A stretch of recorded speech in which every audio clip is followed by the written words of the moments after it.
My name is Alex, and I live in the picturesque suburban purgatory known as Eagle's Nest Estates. The grass is always a chemically induced shade of green, the houses are all varying shades of beige, and the HOA rulebook is thicker than a Tolstoy novel and about half as fun. For the most part, I kept my head down. I paid my dues. I edged my lawn within the mandated 2.5-inch border from the sidewalk. My garbage cans were never visible from the street except on designated collection days between the hours of 7 a.m. and 5 p.m. I was a model prisoner. It all started, as these things often do, with a garden gnome. Not just any gnome. This was Gerald the Guardian, a birthday gift from my niece. He was a chubby little ceramic fellow with a bright blue hat and a fishing pole. I thought he added a touch of whimsy to the petunia bed next to my front porch. The HOA, specifically its president, Brenda, saw him not as whimsy, but as an act of aesthetic terrorism. The first notice arrived in my mailbox, encased in the HOA's official beige envelope. Felt like a subpoena. Eagle's Nest Estates Homeowners Association. Notice of Rule Violation, Case Number 8472. Dear resident, it has come to our attention that your property is in violation of Covenant 12, Section C. Prohibited lawn ornaments and figurines. All exterior decor must be approved by the Architectural Review Committee. The unapproved gnome, or similar grotesque, is hereby deemed a visual nuisance and must be removed within 48 hours to avoid further disciplinary action, including fines. Sincerely, the Eagle's Nest Estates HOA Board. Brenda Schill, President. I sighed. I'd heard stories about Brenda.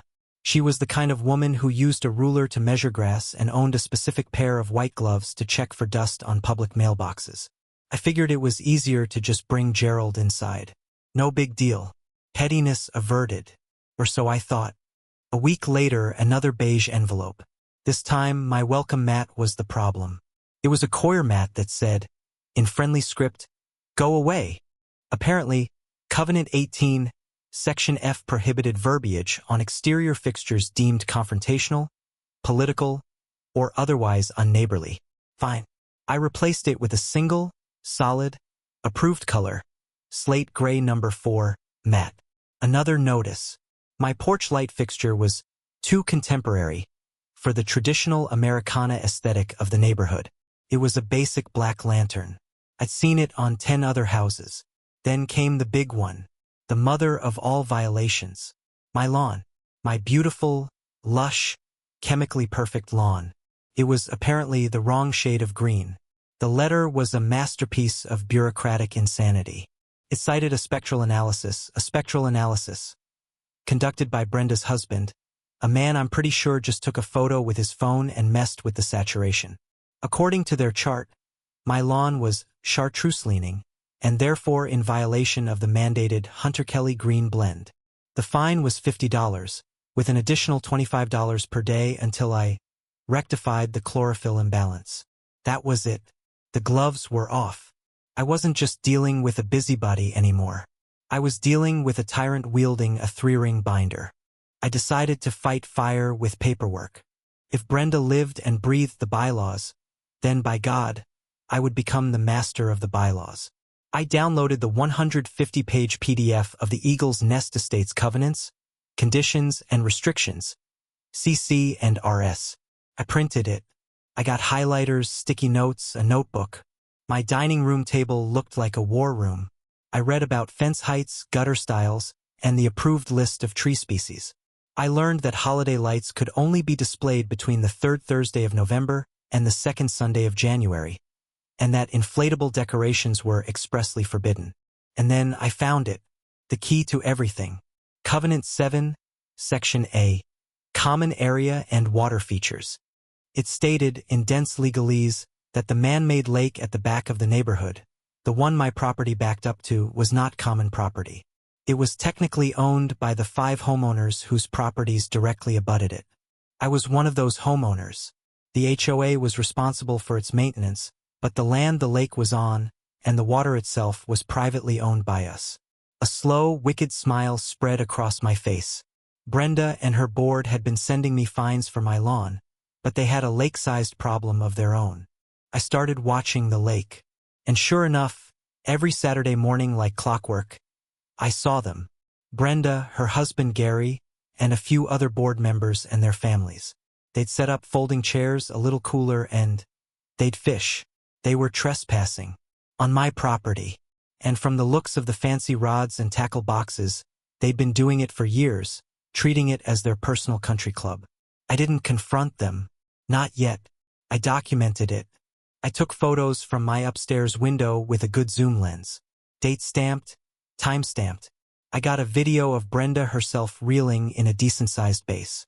I had a folder on my computer labeled Project Hypocrisy, and it was filling up fast. The next violation notice arrived, this time for a non-conforming bird feeder. It was the final straw. I was ready for my public debut. The monthly HOA meeting was held in the clubhouse, a room that smelled of stale coffee and resentment. I walked in with a folder under my arm and a calm I didn't know I possessed. Brenda sat at the head of a long table, gavel in hand, a triumphant look on her face as I entered.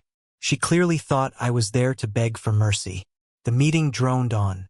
Violations for unapproved shutter colors, a heated debate about the reflectivity of a new driveway, a motion to ban certain species of butterfly bush.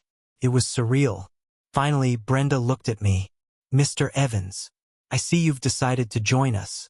I assume this is about your numerous outstanding violations? We are prepared to discuss a payment plan, though late fees will, of course, apply. I stood up. Actually, Brenda, I'm here to discuss a violation, a rather serious one. The room went quiet. You could hear a pin drop, or more appropriately, a rulebook close. Oh, she said, a condescending smile on her lips. And what might that be? Trespassing, I said calmly. And theft. Her smile vanished. I beg your pardon? Covenant 7, Section A. I began, my voice clear and loud. The lake is private property, owned by myself and 4 other homeowners. It is not common area for recreational use. She scoffed. Don't be ridiculous. The lake has always been for the enjoyment of all residents. You might want to read your own bylaws, I said, pulling out a highlighted copy. Maintenance, yes. Enjoyment? No. Specifically, the act of fishing constitutes the removal of resources from private property. That's theft. She was turning red. This is absurd. We've been fishing there for a decade.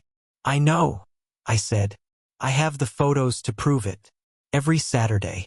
You, Gary, the Millers. Here's you with a base from last week. I held up a printed 8 by 10 glossy. Gasps filled the room. Gary, in the back, looked like he wanted to sink through the floor. Brenda was sputtering. You took pictures of me? That's harassment. It's documentation, I corrected. The same way you use spectral analysis on my grass. Speaking of, how's the fishing been? I'd hate to think you've been illegally harvesting fish from my lake for years while fining me for a garden gnome. The other residents in the room were staring, first at me, then at Brenda. Whispers started. The spell was broken. Just as Brenda was trying to form a sentence, the clubhouse door opened. A police officer walked in. Brenda's face lit up with vindictive relief. Officer, perfect timing, she shrilled, pointing a trembling finger at me. This man is harassing me and making wild, slanderous accusations. The officer, a young guy who looked deeply bored, sighed. We received a call about a trespasser fishing in the lake behind the properties on Heron Way. Brenda's triumphant look was a sight to behold. Yes, him. That's him. He's right here. He just admitted to it. I looked at the officer, then at Brenda, and I couldn't help it. I laughed. A real, genuine, from-the-gut laugh. Officer, I said, wiping a tear from my eye. My name is Alex Evans. I live at 124 Heron Way.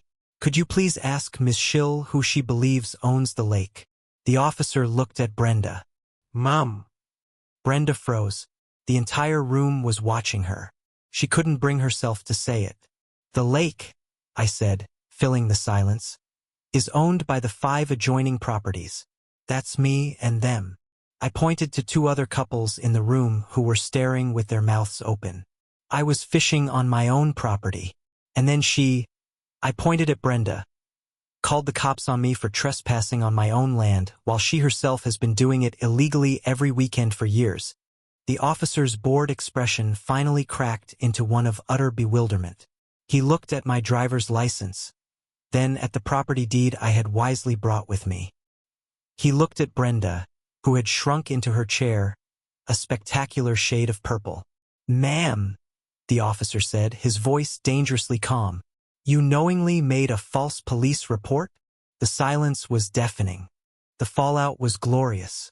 Brenda was officially reprimanded by the police.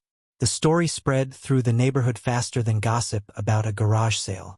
The other lakefront homeowners, once silent, were now empowered and furious. They'd had no idea they owned the lake either. A special recall election was called. Brenda, faced with a mutiny of epic proportions and the very real threat of a lawsuit from the five of us, resigned to spend more time with her family. The new board, which I may or may not have been elected to, had its first meeting last week. Our first order of business?